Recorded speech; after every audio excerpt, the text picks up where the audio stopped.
Well, good afternoon, everyone, and a very warm welcome to this first Let's Talk About Race webinar. We've got a wonderful panel assembled for you today, and thank you all so much for your attendance.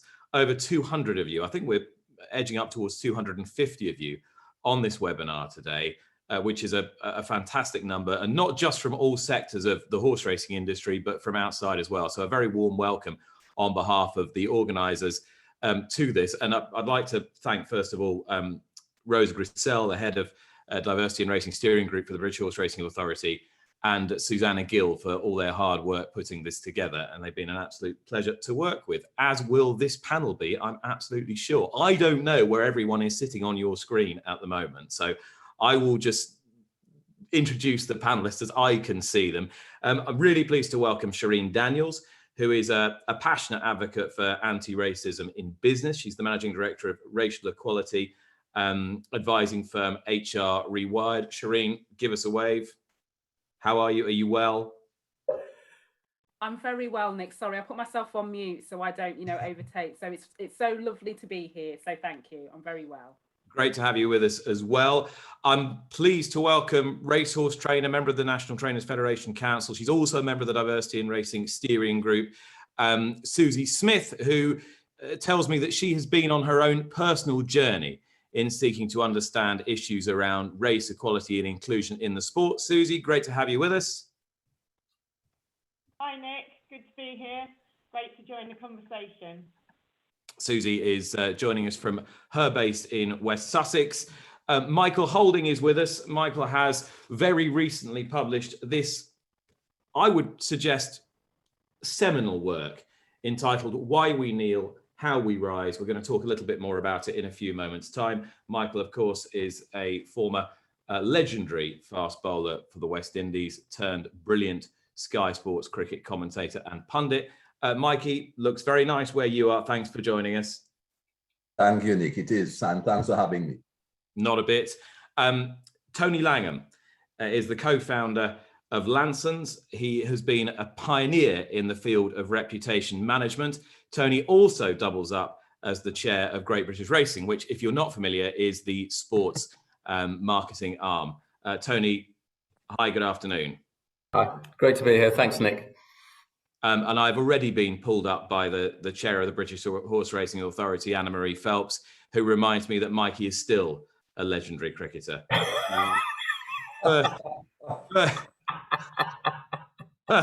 First minus mark for the host of this webinar, and I feel suitably chastised.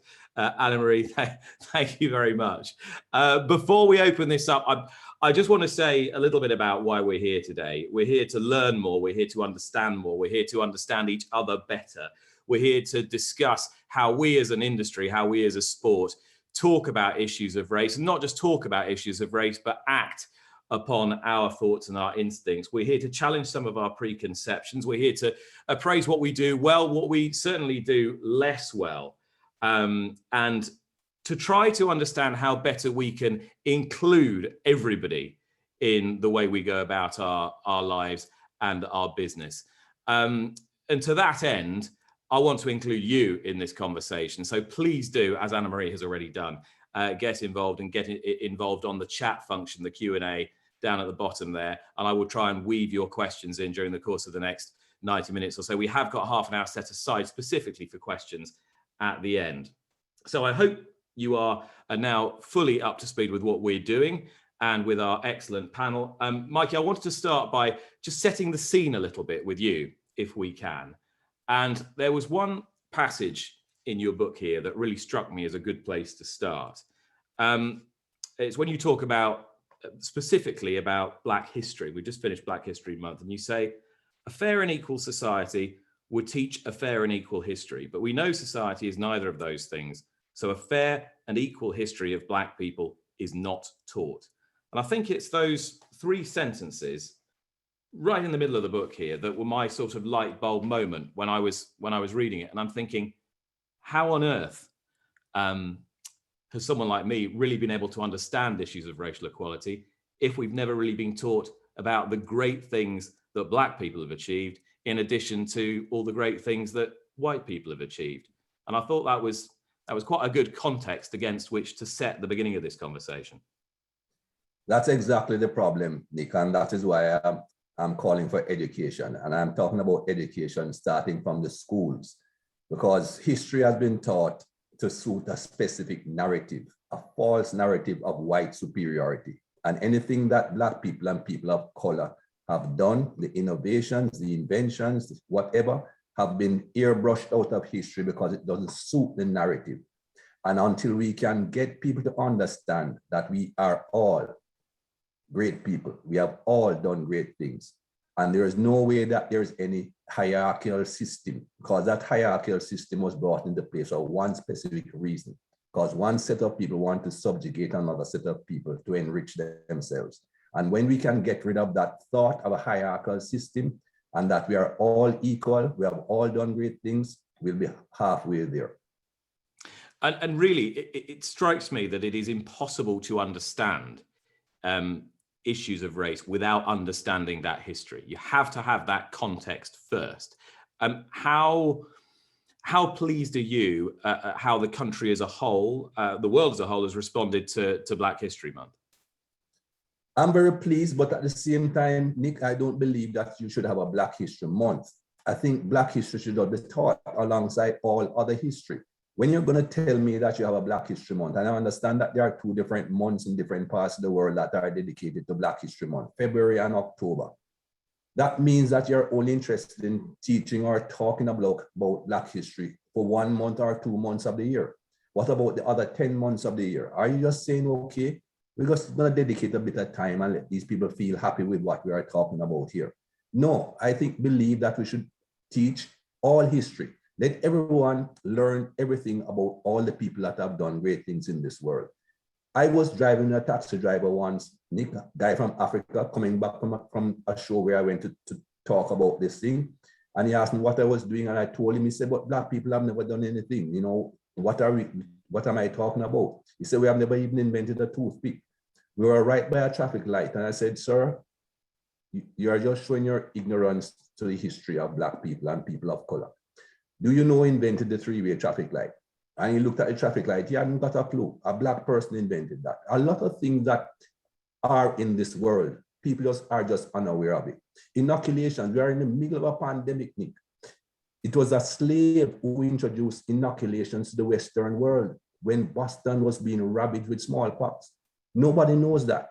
It was a Black man who set foot on the North Pole first. Nobody knows that. It was a Black man who invented the carbon filament that can make those lights shine on your face so that we can see you now. That doesn't talk about. All they talk about is Edison. So we need to teach all history, not just history that suits one narrative. The other point I really picked up from your book was the world is a small place.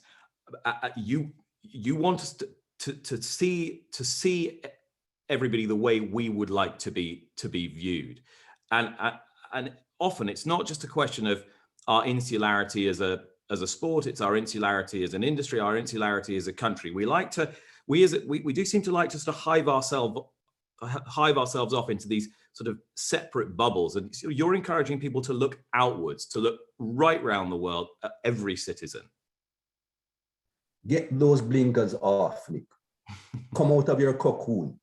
See everything that's around you. Don't just say, I am happy, I am fine, I don't have a problem. Because it seems to me that a lot of people do that. I'm not just talking about industries. Race in industries seem to me that, oh, we don't have that problem. We don't have racism within our industry. We don't have to get involved. We have people who say, I am not racist. I don't have to worry about that sort of thing. It is no longer time to say, I am not racist. It is now time to be an anti-racist and to show people that you're anti-racist so that people can learn from you. If you remain silent, what happens? People say you're complicit with it. No, don't remain silent. There are too many great and good people that have remained silent and just allowed things to just blossom around them. We need to cut that out. Be vocal. Let people know that what they're doing or saying or the way they're acting isn't right. Don't just walk away from them and say they are the bad ones. Do you think we need to actually remind people what racism is? I know that sounds a slightly fatuous thing to say, but when somebody says, I'm not a racist. Don't they use that sometimes to mean I don't shout racist abuse at somebody. I've never been unpleasant to somebody because of their race. It's not quite, that's not quite it, is it? It's a bit more complex. It's a lot more complex than that. It's a mindset, Nick. As I've said to a lot of people, there are a lot of good people out there that will say, I'm not a racist, but they still have racist thoughts. And it's not because they are bad people. They have those thoughts because of their socialization, the way they were brought up, what they're accustomed to seeing around them. That is what makes them think that way. As I said on television last year when I made my first talk about this thing seeps into your head like osmosis. It is not something that you go out of your way to try and absorb. It is all around us. So it seeps into our head.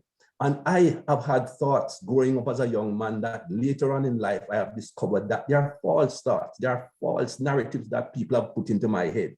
And it happens to all of us. If you go back to that lady in Central Park last year with the dog and that gentleman who asked her to put the dog on the leash, immediately in her mind, she thought, all I have to do is call the police. The police are white, I am white, this man is black, he'll immediately be considered wrong. And it's not that she was a bad person, but that is just what was in her mind. Later on, she discovered, no, that's not the way it is. That you've just touched on another point that really struck me. And I'm right in thinking your daughters both live in the United States. Yes.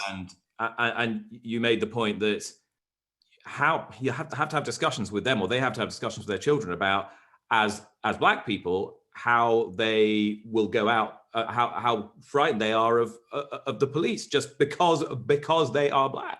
And I've got to say that, I mean, it sounds obvious again, but it really sort of brought it home to me, and something I hadn't really considered. And the great Michael Johnson spoke about that when I interviewed him. His father had to sit him and his brother down to tell them how to act if they're accosted by the police. And he now is doing the same thing with his young son, because his young son is getting to be a teenager. He's now going out on his own.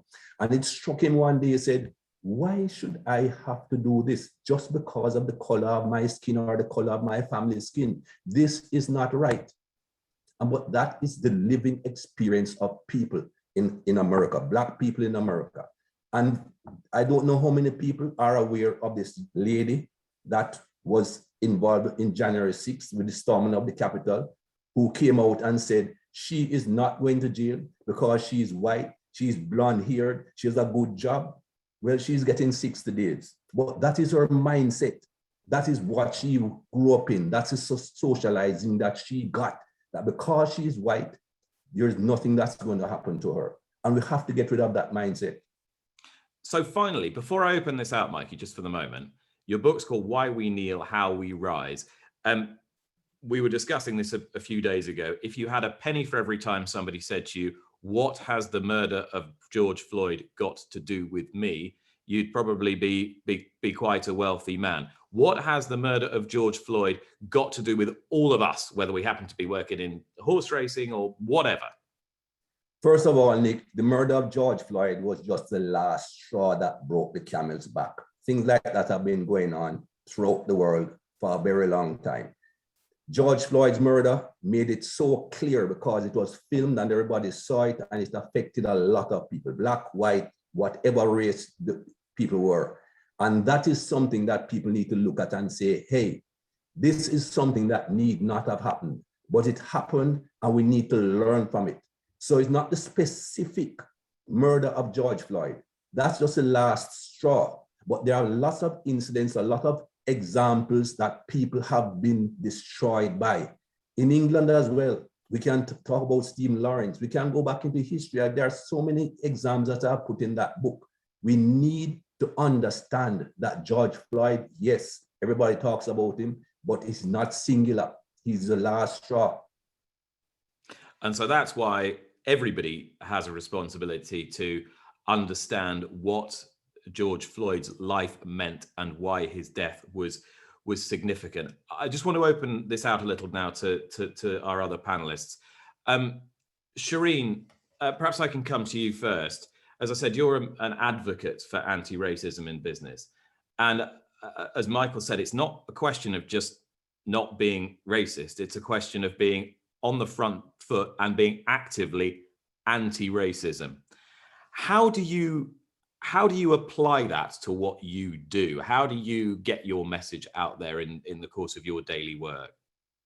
I think I'm literally just gonna add to what Michael said, in that the first thing for anybody who is listening, right, so all the things that you and Michael have just talked about, the work starts with yourself, because to Michael's point, we have all had messages and stories and narratives. We all have a relationship with racism. It's just very different, right? Dependent on who you are, dependent on your ethnicity, dependent on levels of awareness or unawareness. So part of this is about recognizing, to Michael's point, about maybe how through our silence we've been complicit. And the reason why I always particularly say about, you know, we all have a relationship with racism is because the example that Michael used about Amy Cooper in Central Park, so the white woman who called the police on the black man, that was my tipping point. So, you know, for 20 years in the business world, I didn't really talk about it because I didn't want to be the black woman talking about racism. So, you know, when all of this happened, I thought to myself, where has that silence gotten me? So as I started to undo some of that internalized oppression, for want of a better word, that made me feel like my voice wasn't enough, I just did that publicly. So I brought people into that and said, this is not me lecturing you because, you know, I'm black and I know everything. This is about me saying, this is some of the things that I'm now thinking differently about. This is the work that I'm doing on myself. And I just shared that with people. So actually, advocating for anti-racism in business sounds like such a big, grand thing. But in essence, all I do is help bring people closer to this issue for all the reasons that you and Michael have talked about. Because it needs that closeness for us to do differently. You can't sit back and pretend everybody else's problem except for yours just because you're not impacted. Like we've seen that it's not worked and it's not fixed this. You know, that's why 500 plus years later we're still here having these conversations. And am I right in thinking that we talk a lot about inclusivity, but sometimes the conversation about inclusivity is rather exclusive because we don't include enough people in the conversation? You know where I'm coming from. No, 100%. And I think some of the challenges with you know, and a lot of people don't know, is actually diversity and inclusion as a profession, you know, as a term, as an approach, actually came from the civil rights movements in the US from the 1960s. It was about ensuring that people had a better awareness, a better understanding, so they could build relationships with people that were different to them according to ethnicity and skin color in that context. But what happened was, over the years, our discomfort around specifically focusing on the experiences of Black people meant we said, oh, what about women? What about this group over here? What about that group over there? So our discomfort took us on a journey that talked about inclusion in its broadest sense, but always kept missing out race. What has surprised you most consistently in the course of your work? Goodness me, that's like $1 million question, isn't it? I think the bit that still surprises me is, despite all the information that we have, you know, to Michael's point, there's data, there's examples, there's stories, there's people publicly sharing their experiences of racism. There's still an inability to put ourselves in somebody else's shoes. So there's a lot of people who still feel like this push for equality and equity is a personal attack on them. You know, they feel like this whole movement is bringing in divisiveness that didn't exist before because they don't understand, to Michael's point, the context and the history. And that still surprises me. And that's really why I began with context first, because I almost feel like when we have these discussions without that context, people feel uneasy and they feel, as you say, they sort of wrongly, but they feel uneasy and they feel threatened. And it sounds to me as though you get that and you want to try and avoid that. Yes, and you want to try and avoid, but I think that, like, it sounds really glib, but I always say to people, like, it's not about you. Do you know what I mean? In that sense, I was like, you know, with love, I say it's really not about you. This is about making a difference. And this is just understanding that the world isn't wired the way you thought it was. And, you know, going back to your original point about people understanding what racism is, the systemic elements of racism means it's not just about name calling and behavior. You know, it's understanding that this hierarchy, you know, of where white people sit in accordance to other people of color permeates with our systems. It permeates our views of what's normal and what's standard. And that is more difficult because that gets baked into the way we do things because we don't question, because racism as a system just keeps producing outcomes that are favorable for some and unfavorable for others. But the key word is it is consistent, which is why all these years later, we're still at the same point. I want to just ping back to Mikey quickly. Mikey, what should we understand by the term white privilege? What I need people to understand, and what everyone should understand, Nick, is that white privilege does not mean that white people get away scot-free with anything and everything. It doesn't mean you don't have to work. It doesn't mean you don't have your problems. It doesn't mean that you struggle sometimes to pay your bills and mortgage and whatever. White privilege means that you do not have the problem of overcoming a dark skin, because everyone with a dark skin has that hurdle to jump first. White privilege means that you can go out onto the street without worrying that somebody is thinking evil of you because of the color of your skin, which happens to people of color. Nick, I have been so many different places, and because of the color of my skin, people form impressions immediately without even knowing me, without even being introduced to me, nothing. They just see the color of my skin and they form an impression. And I spoke to Thierry Henry for my book about that. He said first, when he got to England, he would go into a store and he'd be followed by the security. He then scores a hat trick for Arsenal. He goes back to the same store and it's, hello, Mr. Henry, what can I do for you, Mr. Henry? Before people knew who he was, he had to overcome that obstacle of having a black skin. A white person goes into that store, doesn't have that problem. And that's all I'm trying to let people understand. It doesn't mean you don't have problems. All people have problems and that they have to overcome. But the white folks do not have that problem of a dark skin to overcome that one before they even start on their journey. Tony, before we talk about horse racing specifically, in your experience, and I know you've been praised, as I said, as a pioneer in the field of reputation management. How much better are we starting to understand what Mikey was talking about there? I mean, it may be too little too late, but are we improving as a society? That's a really difficult question, isn't it? Because I think probably all of us can see things that are improving and things that are not changing and possibly even getting worse. So I hesitate. As a head of a business and a chief executive myself, I find it fundamental for me to say the subject we were just talking about, that white privilege exists. And I would go further and say, I do live in a society that's built on white supremacy. That is built into the rules of our society, as Shireen was saying. So in terms of acceptance, I feel we're getting there. There are clearly more conversations happening.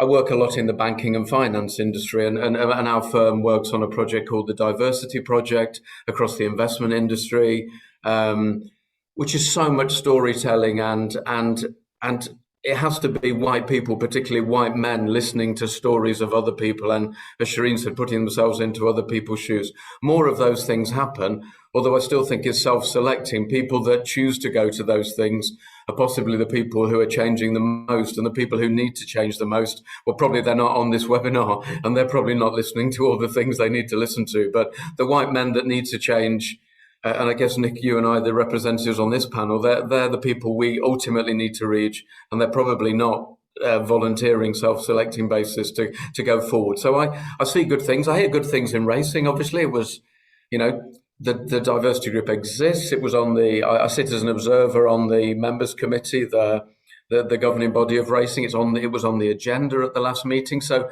there are encouraging signs, but I'd hesitate to say things have moved on as much as we'd like them to have done.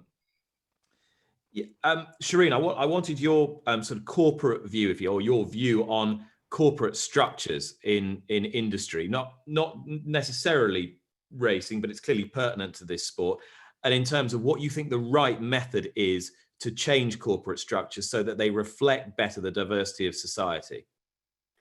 I think the first thing is you can't not start with the board. So I think a lot of, over the last year and 18 months, there's been a lot of groundswell of support from what I would call frontline operations. So, you know, whether it's colleagues that aren't leaders or managers, and they so want things to be better. They want to live in a fairer society. It's got nothing to do with skin color or ethnicity. They're just saying, you know, we know more about this and we don't like it. So we have an expectation for you to do differently.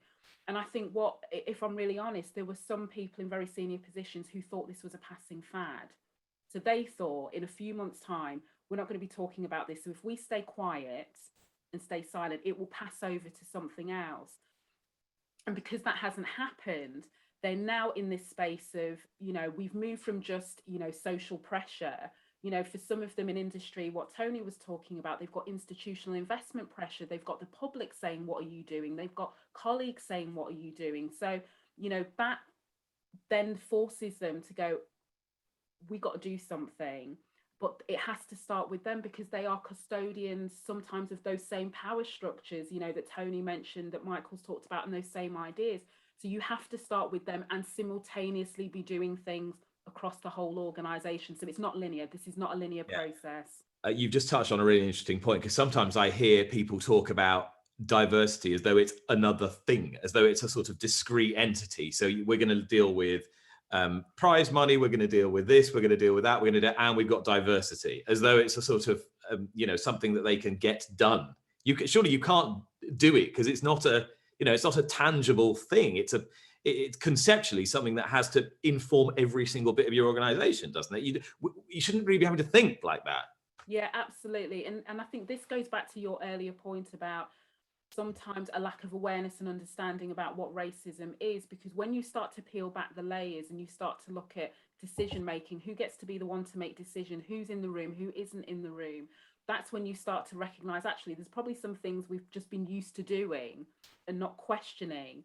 And that actually isn't just about diversity on its own. That's, as you said, it permeates through everything. So you have to take a genuine and authentic look at how you do things. And I think if you compartmentalize it into diversity, I call it in inverted commas, can't we just get more Black people into this room or into this business? It's kind of like, well, you'll get more diversity in a visual sense, but are you changing anything fundamentally in terms of racism as a system? The answer is no. And that's where I think a lot of people have realized a lot of the energy that they've put into, it's just been about diversifying their teams.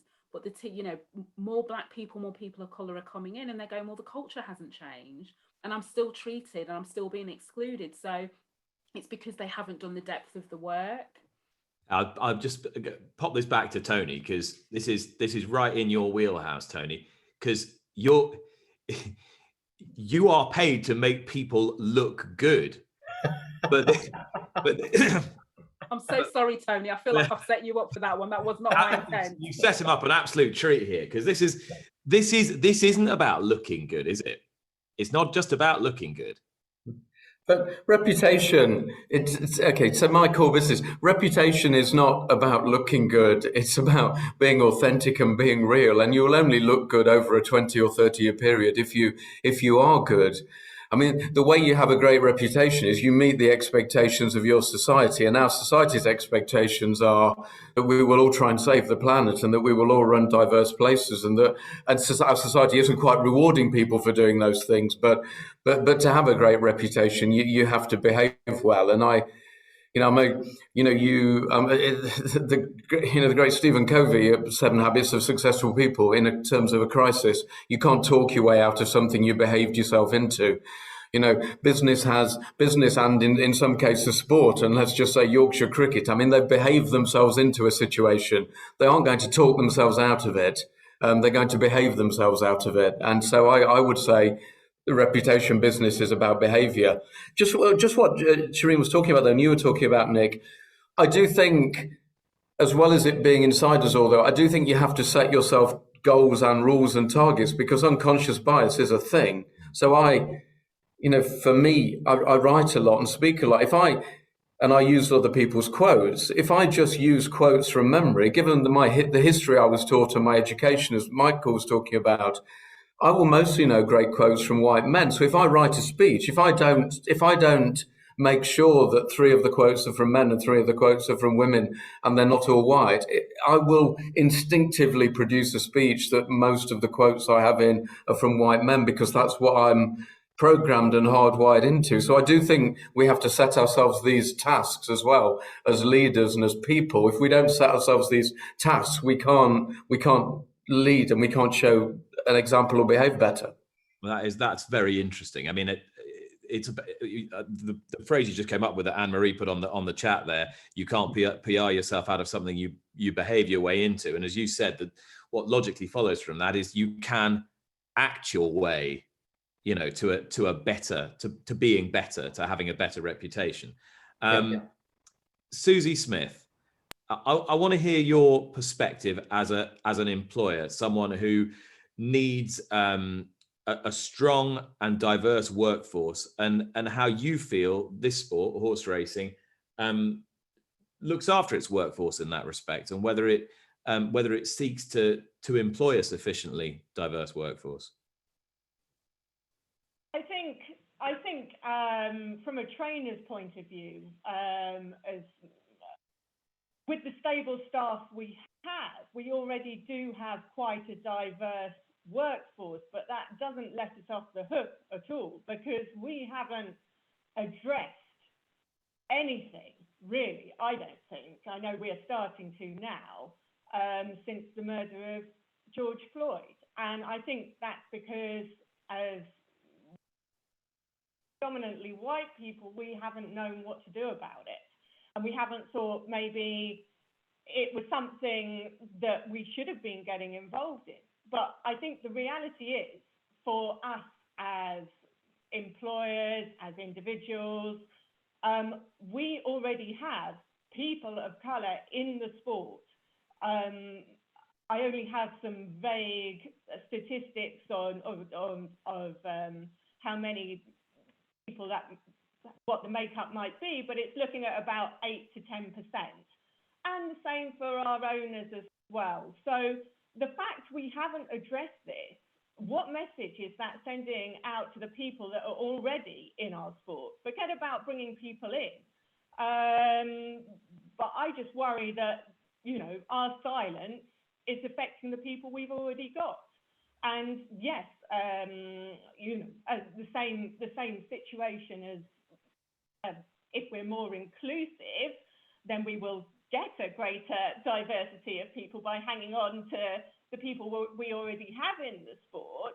But I think that a lot of us are guilty of thinking that inclusion is just being friendly to people in the morning, and rather than addressing the different problems, it seems to be like we say, hey, and we treat everyone the same in that respect, but we're not hitting the crux of the problem. And I think that's because most people don't realize what that is.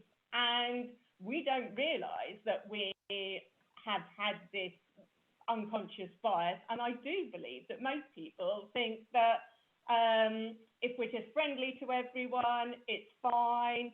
If we treat everyone the same, it's fine, but we actually don't. That's the problem. Our behaviours are not the same as our values that we like to believe we have. And I think that's where we all need to address it. And I think it's right that leaders at the top or employers need to address it, but they need to make sure that their middle management is also aware, and it filters down to every single member of staff, because it doesn't matter what you believe as a leader yourself or as an employer. If it's not borne out through the rest of your business, it's not going anywhere. And so I think it's really important that everyone has some education on this. That's a very interesting point you raise, Mikey, about the gap between what you're doing and what you think you're doing. I thought Susie's point was very interesting there, that gap between your actual behavior and what you perceive your behavior to be. Yeah, we're great. We employ, a good diverse workforce. We treat them well. We pay them well, etc. But actually, are you providing the same channels for social mobility? Are you providing the same wage structure all the way up? Are we seeing enough Black faces, people of color in senior positions in these organizations? And often the answer to that is no. Yeah. Are we providing enough opportunities for advancement for everyone, Nick? That's the thing. And I just want to touch on something that Tony said earlier on about things are happening, but perhaps not happening quickly enough. I don't expect to see rapid change. Anyone who is looking for rapid change are not looking at the history. This thing has been going on for hundreds of years. People don't just change their mindsets overnight and all of a sudden they change totally. It is a gradual process. And as I said from the very beginning, I don't expect to be alive to see equality, but I see movement in the right direction, and I hope that movement continues. As for diversity, Nick, everybody can talk about diversity in their workplace and diversity in whatever. But if there is no diversity and understanding in the society itself, it doesn't matter. Look at the American sports. How diverse is the NFL, the NBA, baseball in America? You have more Black people playing those sports than you have anything else. But what happens when they leave the playing field? What happens when they leave the arena? They go back into a society that does not recognize them as equal. And that is what we need to fix. We need to fix the society. Over 100 non-whites have played football for England. Over 100. But what has happened with the problems with football and racism and the abuse that the colored and Black guys get? That continues. So it's a society that needs changing, and we need to look strongly at that.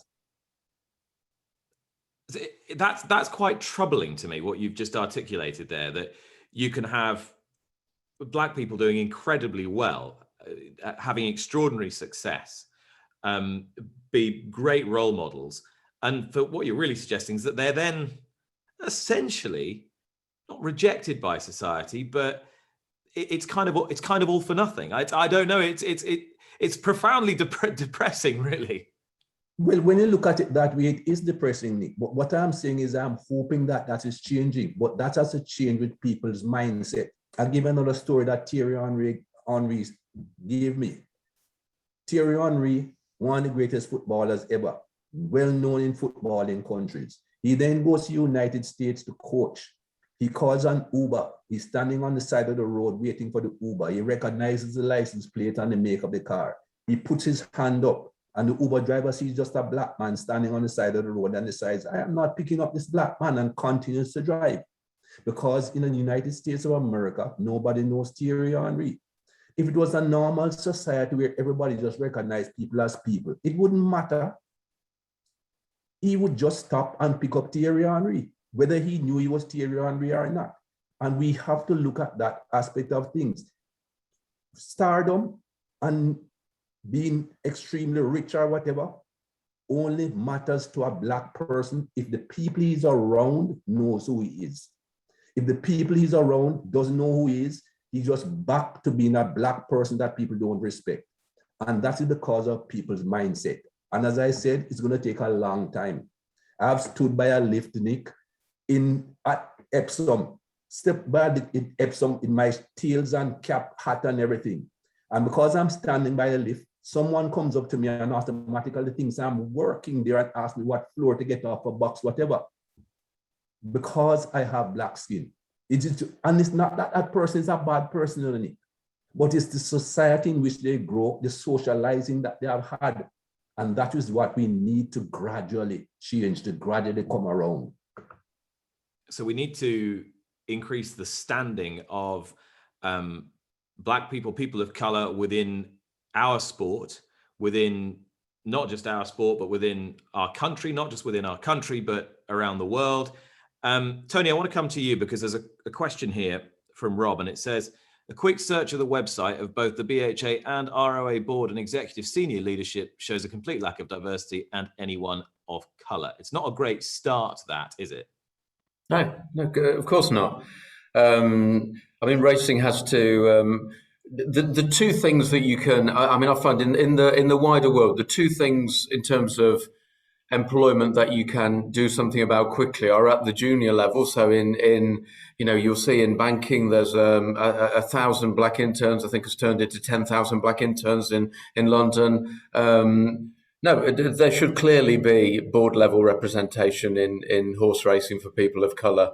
And in the organisation I chair, Great British Racing, we're a representative board. This is not an excuse, by the way. So we take board directors from the horsemen and the race courses. You'll be familiar with the structure.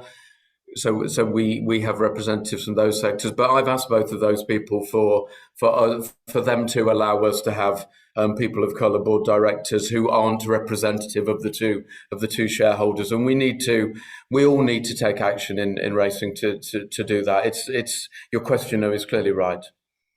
And Graham says not much diversity amongst the training ranks either. Susie, you're not going to need to be reminded of that. And there aren't enough women amongst the training ranks.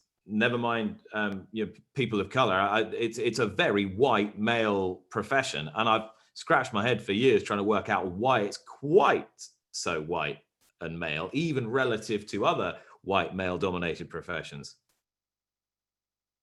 I think as far as gender's concerned, it's not. I think as far as women are concerned, a lot of women, choose to have children. I don't. Neither do many of the other women trainers, really, because we're all over the country all of the time.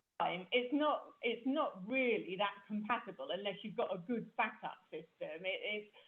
You're definitely not working from home, etc. So I think that's a slightly different thing. But I don't know. I mean, we have to. I just worry that people aren't progressing through. We have a diversity amongst our stable staff, but how many of those? There will be some, and I haven't got the data on it, so I'm not going to quote things that might not be true. But if you go racing, you don't necessarily see that many lads or head lads or assistant trainers that have worked their way through who are people of colour.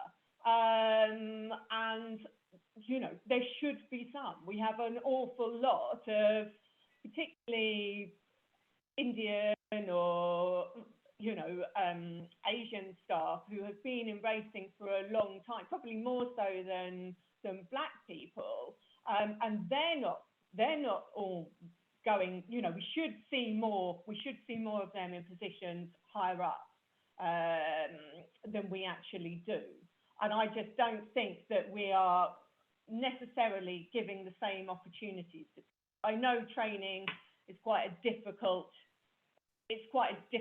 and specialist thing to get into, but I just think that we have to make sure those opportunities are there for the people that come into the sport, with a fair training matrix for everyone coming in, and making sure that they all get those same chances to progress.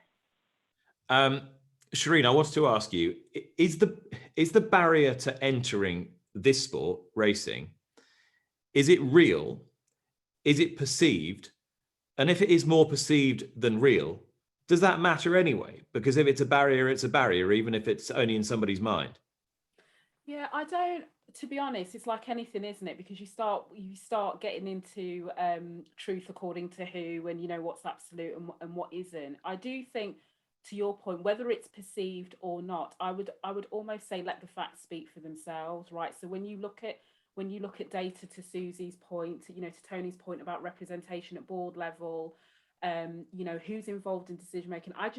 My thing is, I don't just want to see black faces in majority white spaces. I want to know that they've got budget responsibilities. I want to know that they've got P&Ls to look after. I want to know that they can make decisions without having to defer to their other white colleagues because of who they are. So there's a question about their capability. Those are the sorts of, even in an organisational context, not just in racism, those are the sorts of barriers that we're up against. And that's what you have to go deeper. And I do think it's a decision for racing as an industry to say, what do we want to stand for as a sport? And I can only talk from particular experience, but my background is the Caribbean. And just like cricket, horse racing, in terms of, you know, you go to Jamaica and people betting on the horses, it's part of the culture in terms of, you know, particularly for the men, you know, and I've probably been very very sexist there, but it's true because that's my upbringing.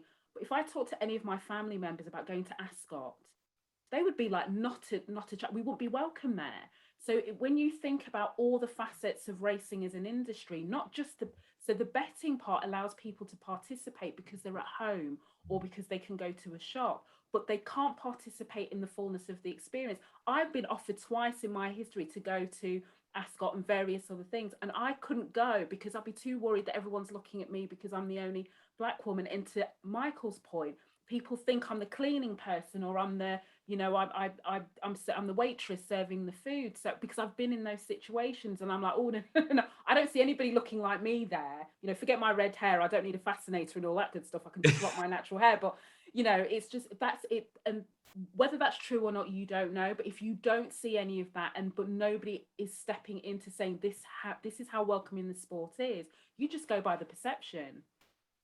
By the way, you're getting inundated with invitations. That's not what I meant, but I will take it. I've no idea how suitable any of these invitations are. We're going to have to vet them. But, oh, funny. Thank you all. But Amir, right as you started talking then, Amir dropped in this, which as a posh white bloke, it's quite hard to disagree with. Horse racing reveals the fundamental issues with our society's failures re-inclusiveness, not just people of colour or gender, but of class in capital letters. Horse racing, cricket, golf, tennis, the City of London institutions are classic examples of this. So actually, is this as much about class as it is about race, our discussion about mobility within this particular sport I'm talking about? In this particular sport, I think it's related and it's interrelated.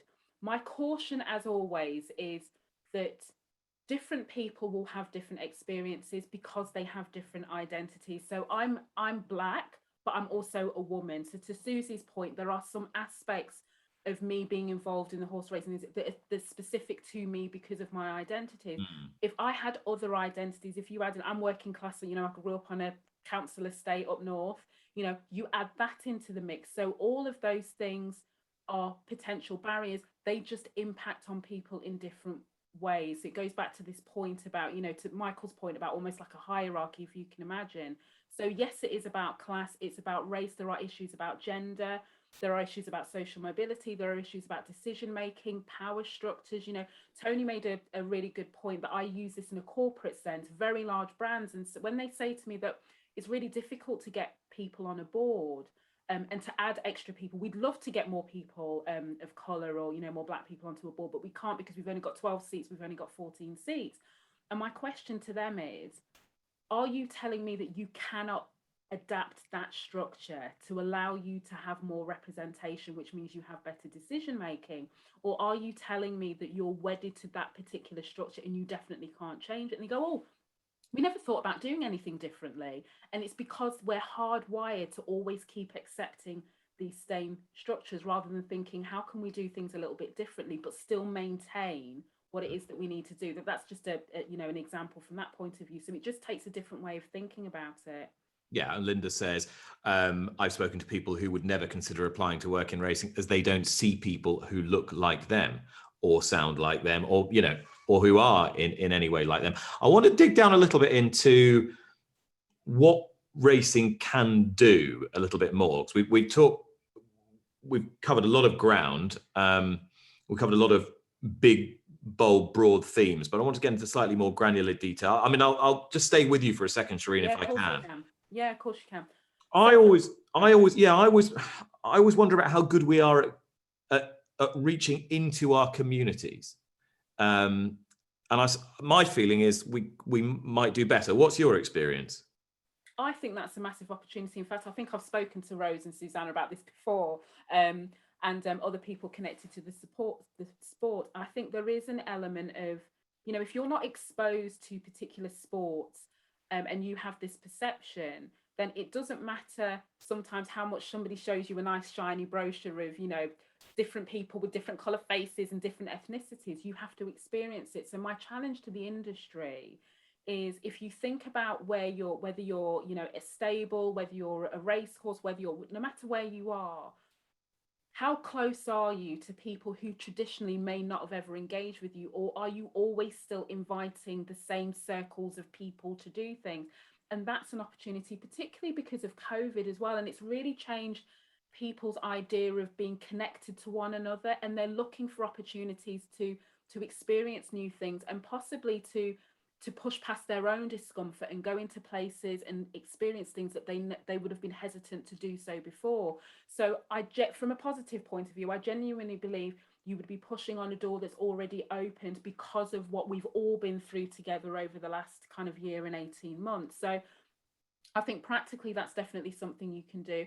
And I also think there's something about how you can tell the stories of the people, to Susie's point, who are here, you know, and really think about amplifying them, not to make them the poster children, but to say, do you know what, your voice deserves to be heard, because that's the connection. You know, somebody who might be thinking about working in racing, not that I work in racing, but imagine I did, might see me, you know, the way that I show up, the way that I talk my accent, you know, all of these things, and think, oh my goodness, if Shireen's there, maybe there's a chance for me, or I can see Michael, and if Michael's there, I should be getting involved. Like, how do I get involved? So then how can you make it easier for people to get involved?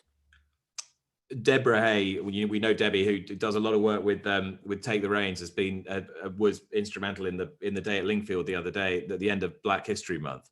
She says it's definitely about, well, first of all, she says it's definitely more about class with the younger generation. In my opinion, all of the young people of color I come across, they say they're more concerned about the elitism perceptions than the racial issues. Community work, she says, is crucial to this whole subject. There's a huge appetite from community groups to seek the opportunities that exist in racing. So there's some quite positive stuff to work with there. If I come back to you, Mikey, you know, Debbie's working in this area quite extensively, feels that the opportunity exists.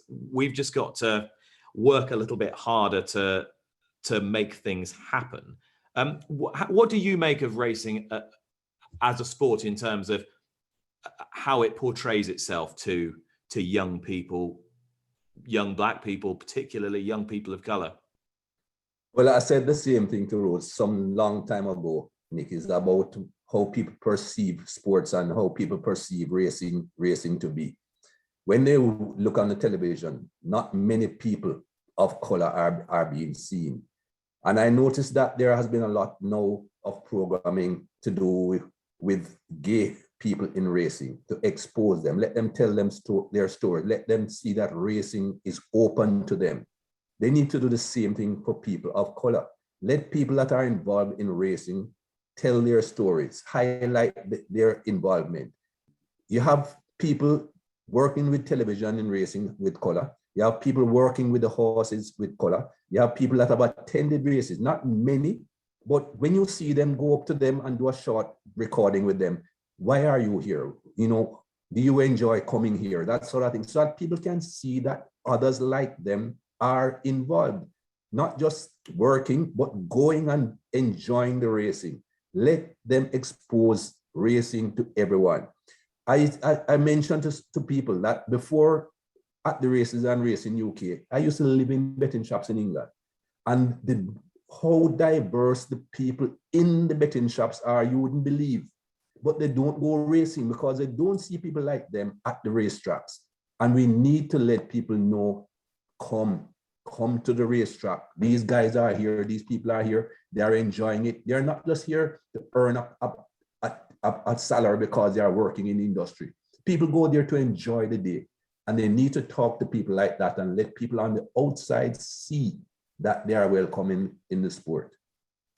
David Lett says, what does the panel think about formal dress codes and the potential they hold to further exclude marginalized groups? If that is an individual's first introduction to the sport and they see no reference to elements which relate to them, surely we're going to put people off engaging. Tony, in your capacity as chair of Great British Racing, this is something that will have exercised you and your team a lot, I would have thought. Yeah, I mean, and you'll see, I'm also chair of the British Champions Series, and we made a conscious decision with Champions Day to make sure that that was a different kind of experience and not have a formal dress code. Just on the previous subject, though, I completely agree with what Shireen, and particularly what Michael's just said about the difference between the people who bet, and the people who go racing. And if racing isn't something that's for all, and if people of colour don't see themselves at races, it's not going to be an aspirational sport for people to want to work in. So we do have a big project. Great British Racing and the RCA, the Racecourse Association, has just completed a research project among people of colour about that, and we've identified 4 specific barriers, and Shireen's alluded to them. So there clearly are things to be overcome, and I hope that the racecourses as a whole and us as a marketing body will buy into that and start to tackle that, because if we don't tackle it as a whole and tackle the audience at the racecourse, we're not going to have more trainers and more jockeys. So we have to tackle that. I'm a bit of a skeptic on the class thing personally. I mean, you'll know, Nick, you can watch the Derby for free. You know, there isn't a price barrier. You can watch the Derby for free on the Downs. Racing offers lots of £10 opportunities. You go to many a Friday night race meeting with a concert attached. You don't feel that's a class issue. So I'm skeptical of people who actually go racing. I'm not sure would see it as a class thing. I know racing has an elitist perception, but there is the whole of white society, let's say, is represented at a racetrack, I would argue. But that leaves us with a huge job to do with people of colour. And of course, it will benefit us all because we're missing out on a huge economic market. It's ridiculous that we're not tackling it. There's money to be made in this. Rory Palmer says, totally agree with Michael. We need strong and unrelenting efforts across society to tackle prejudice and secure equality. So what can racing's leaders do, given the sport's wide spectator base, its media reach, etc., to ensure racing leads and contributes to those wider societal efforts? Perhaps recognizing racing's role and potential to lead in a wider sense might help drive progress inside the sport and industry. I mean, the problem is, Susie, that as you've articulated already, racing's rather been a bit of a follower, not a leader in this respect. We need to get our skates on a bit, don't we? Yeah, I mean, I don't think if we're wanting a more diverse spectator base, etc., and if we're wanting, a more diverse range of jockeys, which we're starting to get, which is brilliant, but we have to be prepared for what happens, as it has done in cricket and football. Things could go wrong. Now, we need to be ahead of this, not behind it and then scrambling around afterwards trying to address it. We need to be at the forefront of this, and we have an opportunity to get things in place now to ensure these things don't happen. Gemma Waterhouse says, an interesting example, and this is very much tying in a few points that Mikey and Shireen were making it a few moments ago. An interesting example is that catering staff on a racecourse can often be more diverse than the racecourse staff. The actual role may be quite similar: casual labour, similar hours, customer service, etc. If the racecourse report back they don't get applications from minorities, then an interesting trial would be to advertise from roles anonymising the employer and just refer to it being an event company or a sporting venue. That's quite interesting. And Nevin Truesdale, who is the boss at the Jockey Club, says, Gemma, that's a good idea. Definitely something we at JCL will consider as really important. We break the cycle of negative perception here among potential employees. I'm confident that once we do, it will gather its own momentum as perceptions change. Shireen, what's your reaction to that? I think there's 2 parts of what you've just said there, Nick, with that. I think one, this point about representation at the lower levels within an organisation, the lower levels within within horse racing, mimics what we're talking about from a societal change. So we don't have people who look like Michael and myself in very senior positions. It is seen as normal to have lots of catering staff, security guards, cleaners, waitresses, the whole lot, who look like us. Like, that's acceptable. And therefore, it is so accepted and so internalized that even as people who don't occupy those roles, we're still identified. I can still step into a meeting and people ask me or tell me that, they want this cup of tea and coffee with this, because they assume that I was there. And I was like, no, I'm running the meeting. Do you know what I mean? Or I would go in to be a keynote speaker and they're asking me, where can I hang up my coat and where the toilets are? So people have to understand that some of those examples are actually it's the impact of racism. It's the impact of structural racism that keeps people of colour in certain positions and not going up. The flip side of that, though, is if there is already a perception about an industry or an employer, that's a really good way of trying to negate that and interrupt that bias that Susie was talking about. Because the thing is about unconscious bias, we all have it. This is not something that just, that white people have and black people. We all have bias.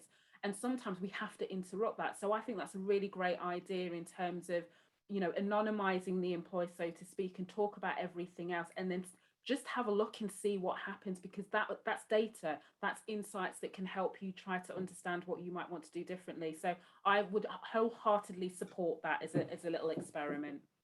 Jackie Greet has been on, and she says, we will be hosting students from the Ebony Horse Club at Ascot on our 20th of November race day. We'll be showcasing their work. We will make sure to promote widely on all channels, which is great news. Thank you very much, Jackie. On that point of social media, Anita van Edelsbergen has been in touch from the Netherlands, and she says, I'm joining you from Holland today, and unfortunately there's a lot of racism in our society and sports as well. Horse racing is not a big sport here, but football is, and there's a lot of players coming from different ethnicities. Some of them have also had to deal with racism. I'm just wondering how you see the role of social media in this, as it seems that social media nowadays has a big impact on people's opinions. Mikey, I might just throw this one back at you. For all, social media is a great way of spreading the word. It can drive people into unpleasant polarities. I've never gotten involved with social media, Nick, because I know the harm and the damage that social media can do. And we have seen it.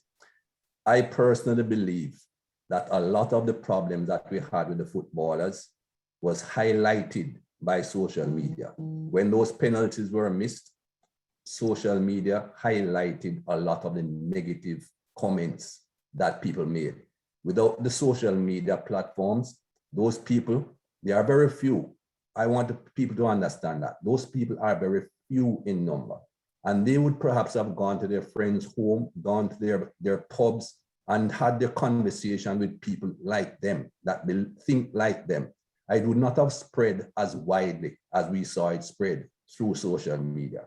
So social media has a big role to play. And I blame governments for allowing social media platforms to just allow people to just spew all kind of hate and bad things on their platforms. I have made this example before, and I don't want people to think that I am into this world of telling people what you can and cannot do, but there should be accepted norms. And if you go into China and Russia, and this is an extreme now, Nick, I'm not telling people that we in the so-called free world need to go to these extremes, but if you go into those countries, you cannot just post whatever you like on social media. They have their rules, they have their standards that you have to meet. So I would think that we in our free world can set norms and standards as well, so that people can't just do as they like and abuse people as they like and under the cover of people not knowing who they are. Because a lot of them will say and do things on social media, and if they see you on the street, they'll walk past you as if they don't even know you, because they're afraid to open their mouths to be identified. So social media has its good, but I think it needs to be controlled. Tony, what do you think to that? Well, I mean, we all agree, don't we, that social media platforms have never had the responsibilities that media and other publishers have had, and governments have been incredibly slow to react and took too long and are trying to catch up. I mean, the only thing I never know is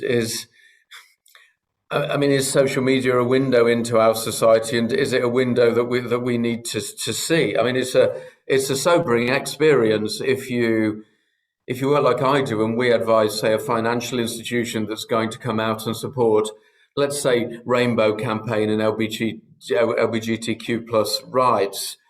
You actually have to brief the social media team and the call center that by the organisation supporting this, they're going to get a lot of abuse. People are going to ring up and abuse them. People are going to post offensive things on social media. So there's an underbelly to society. I hope it's as small as Michael says it is, but it's a window to something that's real, and it's a greater incumbency on the rest of us and go back to the start, particularly to white men, to show, as Michael said, that they're anti-racist.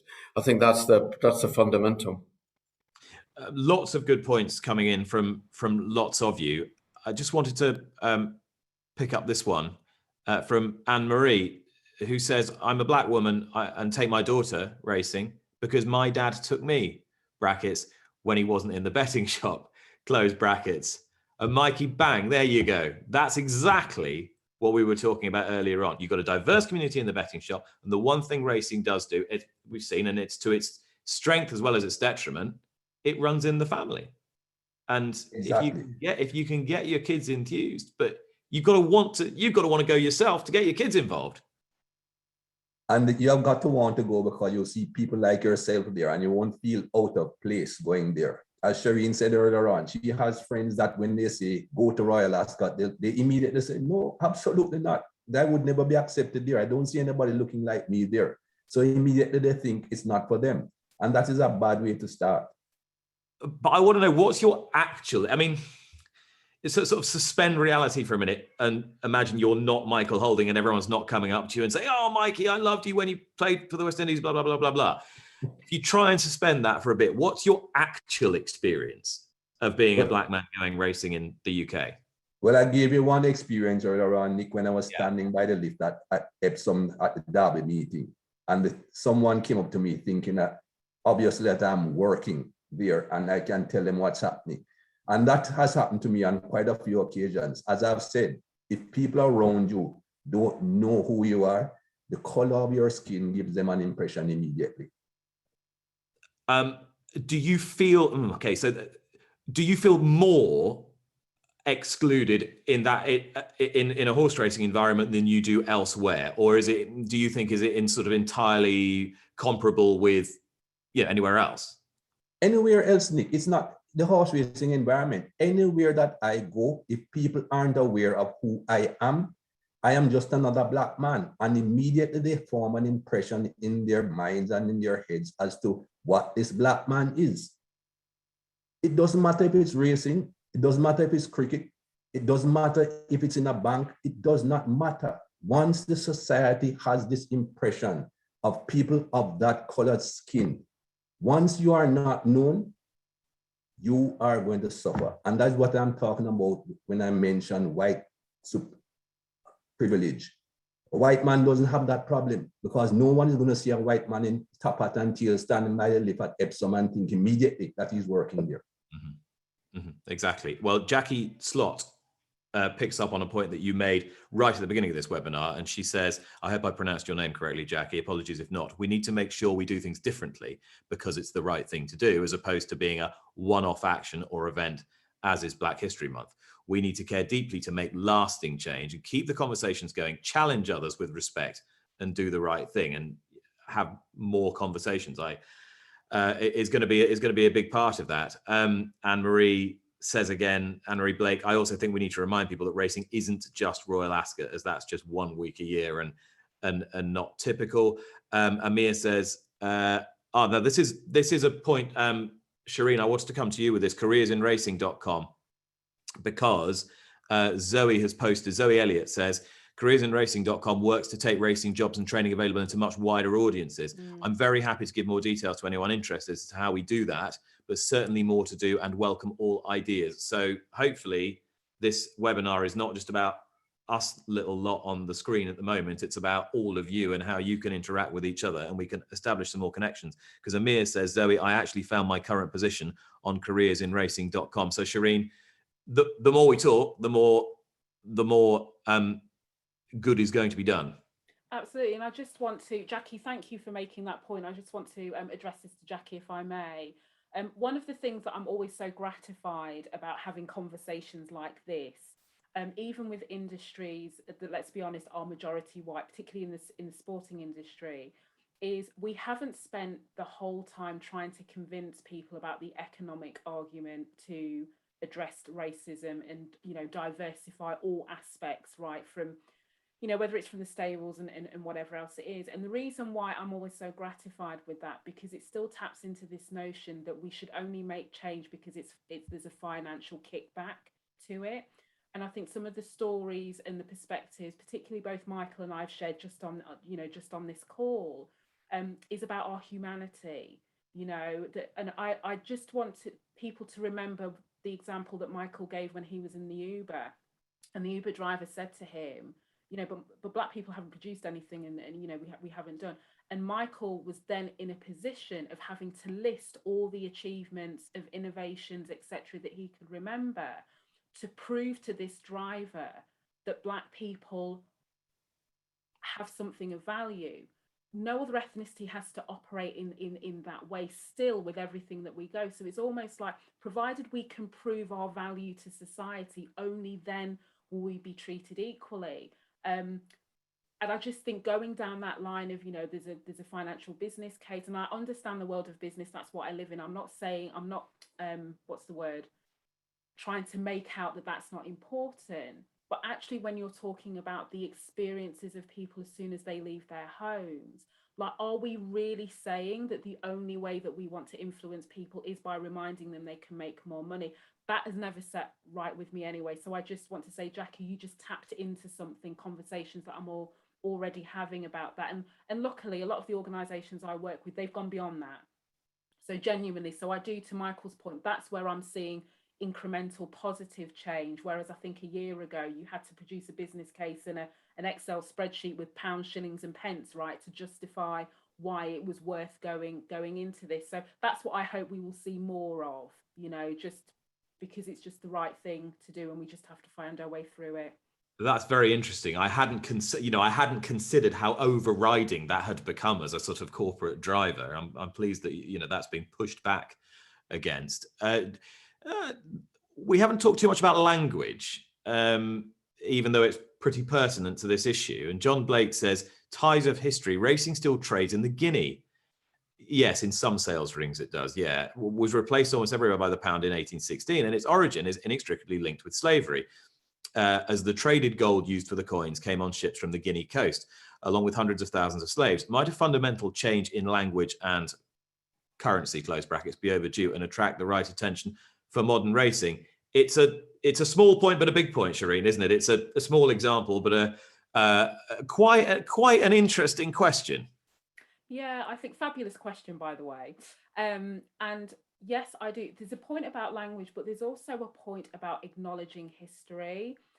So in the work that I do, and I can think about two potential clients. One client has a very close role with the slave trade. This is, you know, years ago, and they're, if I'm really honest, part of the reason why they're so successful and exist today is because of the slave trade. I also worked for a company that was also given reparations for having to close his plantation in Barbados, and so I worked for this company that was that basically was funded through that.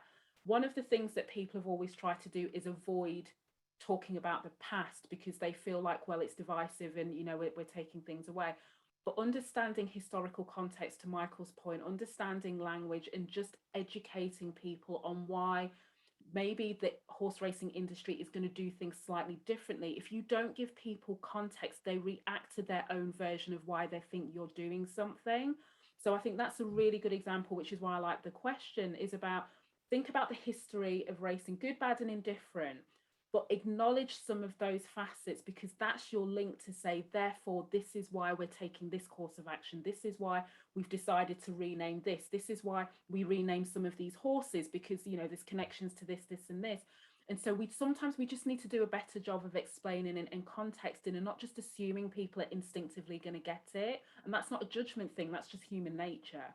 And isn't that going back to the point we made earlier about you're not trying to exclude people in your drive for inclusion?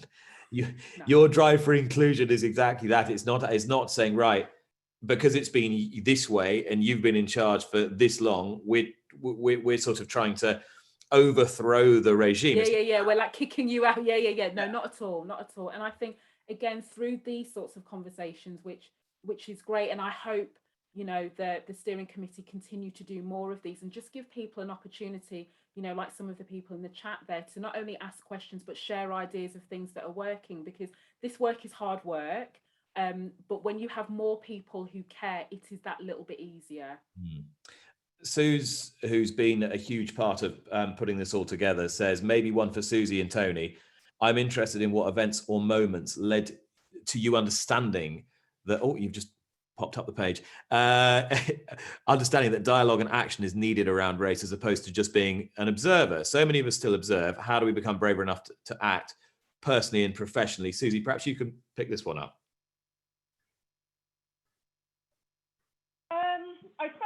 I suppose for me, like most people, I've always known that there's been a problem with racism.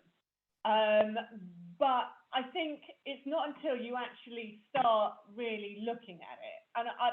And I think, to be honest with you, I can safely say that, you know, probably even 2 years ago, I'm not in the place I am now, because I think for white people, it takes effort, and you've got to care to start educating yourself, because it doesn't affect us. So it's very easy for us to ignore it because it's not happening to us.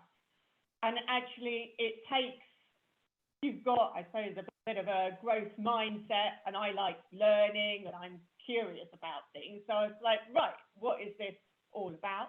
So I'm going to take myself off and listen to podcasts and, you know, various other things, and start reading about it. And I attended Shireen's fabulous Advancing Racial Equity conference. And I think it is these conversations, and I think it's having more of these conversations that helps you. And one conversation isn't really going to do it. You're just going to start tipping around the ice, but you know, you're just on the very outskirts of it, still confused. But you might then become curious and start thinking, actually, I want to learn a bit more, because you don't feel comfortable having these conversations till you have quite a few of these conversations. Now, I haven't done a webinar, but I've been talking to a lot of people outside, in, you know, some of my friends, etc. My sister's had me almost every other night talking about, you know, what does this mean? What does that mean? You know, and so she's actually found she's learned a lot just through us having discussions. So I think it's having those discussions and being able to admit to yourself that, yes, you do actually have, and I actually have had some biases I can think of that, however small, might have affected a decision that I would make, and I've got to address those. And as we've said earlier, you know, we're taught these things, not taught them, but we absorb them from a young age. And so we have to unlearn these things. But actually, I think once you're comfortable about talking to it, once you have got over maybe the initial feeling of, you know, oh, are we being attacked as white people here? Which, if you join not the wrong conversation, but if you join a conversation that's too advanced for you, maybe, and you start hearing all this other terminology, and it's your first venture into it, you can think, gosh, you know, all these terms, now I just feel completely stressed out, and you walk away from it. And that will probably happen a few times before you sort of say, okay, actually, this makes perfect sense once you get past that barrier. And in terms of being brave talking about it, well, I think as white people, we're not really being that brave. Listening to Michael and Shireen, they're being brave. They're talking about their experiences. It should actually be a lot easier for us as white people than it is for them. So I think, you know, if they're prepared to come on and speak honestly, then the rest of us should be exactly. Yeah, and Mikey, you've said, particularly after your broadcast for Sky Sports that then prompted the sitting down and writing the book, you said that really part of it was the fact that you kind of suppressed a lot of your feelings down the years, because it would have upset you to bring them out, so you just kind of tuck them away, and that clearly is not the way forward, but you can completely understand why. But also, Nick, I didn't say anything because I figured it would go nowhere. I think the climate has changed, and that is why I felt very confident and easy to say what I said last year on Skype. I was given the opportunity, first of all, because without giving the opportunity, you can't go and just talk about something like that. And I felt the atmosphere at ease. It was becoming easier to talk about things like this. And I continually see it. I'll give you a quick story about a racehorse trainer. As we know, almost 100% of the trainers in Newmarket are white. So I'll tell you, a trainer called me this summer and said, Mikey, I want to come and see you. He came and saw me at home. And this is a friend. This is not a racist gentleman. Just to show you the mindset. He came and sat down in the living room and said, Mikey, you know, I'm a big football fan. I go to every home game that my team plays. I was getting tired of watching these footballers take the knee, and I voiced it. I didn't just sit there and stew. I voiced my opinion. Now that I've read your book, I totally understand why they are taking the knee, and I hope they continue to take the knee until they get the change they are looking for. So that is one person that immediately can see, understand what the situation is. And I know there are many like that, Nick. A lot of people are not afraid to learn. Some don't want to learn because they are not affected, as Susie said, and they're happy in their lives and they don't care. But there are lots who want to learn, who want to see change. And that was one gentleman. Of course, you can't be born racist. No, you can't. You learn it. It's a society that makes you what you are. You're a product of your society. And I was struck by this the other day because I was sort of talking to my own children, and it was the first time it really came home to me. Our kids are better than we were in this area. But it made me realize how deficient I was and have been in this area compared to my own children. And I'm only 43. Do you see what I mean? And in a pretty old population, that's a big portion of the population who are way behind our 6, 7, 8-year-olds now. Yeah, but I tell you something, Nick. I'm looking at it positively as well, obviously, but yeah, that's a big positive. And people keep on saying it's the younger ones that will drive this. But the younger ones are coming into a situation where the institutions that they go into, the society in which they go into, then can influence them to change their thoughts. I say that because when I was about 12 or 13 years old, Nick, I went to New York with my mother, staying with a family friend. And it's in the book that I related. She looked downstairs early in the morning, saw a black kid and a white kid playing together in the backyard, and woke me up and said, Mikey, come here. This is how much it was on her mind. Look at this, and pointed to the two kids downstairs playing and said, we have a chance. Because in her mind, she's seen two kids and she's thinking when they get old, they'll drive the situation. Everything will change. It doesn't change like that because those two kids will grow up and go two different ways because the society will then split them and put them into different cubby holes. And until we can change the society for them to recognize that everything is not the way it should be, we're going to continue to struggle. Loads and loads of good questions. I don't think I'm going to be able to get through all of them, but you've made some great points as well, just contributing to the discussion. Anita Van Adelsbergen again says, this discussion is so essential, especially for our children and future generations on this point. I grew up with racism, being half Pakistani. It gives you a rough start in life and follows you around for as long as you live. The feeling of not belonging or being excluded from society can be the cause of many mental issues too. Jackie says, totally agree. Katie Webster says, apart from Michael's book, which I've just purchased on Amazon, here it is. Those of you who didn't see at the beginning, Why We Kneel, How We Rise by Michael Holding, available everywhere, isn't it, Mikey? Oh, he's on mute. Let me just unmute you because I can't hear you. There we are. Sorry. Yes, all right. It's available in most bookstores, and if you're not in the UK, you can get it on Amazon. And now I'm not saying this to push the sale because I have a friend who has made sure that libraries around the Midlands, 48 libraries around the Midlands have a book in them. So people can go to the libraries and read that book. I want it to be read. I don't necessarily want it to be bought. The publishers will want it to be bought, but I want it to be read. And libraries in the Midlands have it. Okay, that's great. That's excellent news. There have been other recommendations for reading material as well. I can highly recommend The Good Ally by Nova Reid, says Jen. Sue says, I've enjoyed White Fragility and How to Argue with a Racist, both well written and very thought-provoking. Jackie says, there's so many books. If you type Black history into Amazon, you'll find a plethora of Black British history as well as African American. William Kajanyi, who's a good friend of ours, says, forgive me if this has been said already, but have there been any plans to try and take racing into schools? Obvious, it's a more rural sport, but an outreach program towards younger people who are more diverse, I think, ? Could help with this long term. There is a racing to schools initiative, and it's run extremely well, isn't it? And I think someone answered that in the chat, didn't they? Sorry, if I was just reading that. Yeah, there are, and I mean, there are amazing charities. I mean, Racing Foundation, Racing Welfare, amazing charities, and there are outreach programs, and obviously the Ebony Racing Club and the work with Khadija Mellah and Ride a Dream has been fantastic this year. So there can always be more.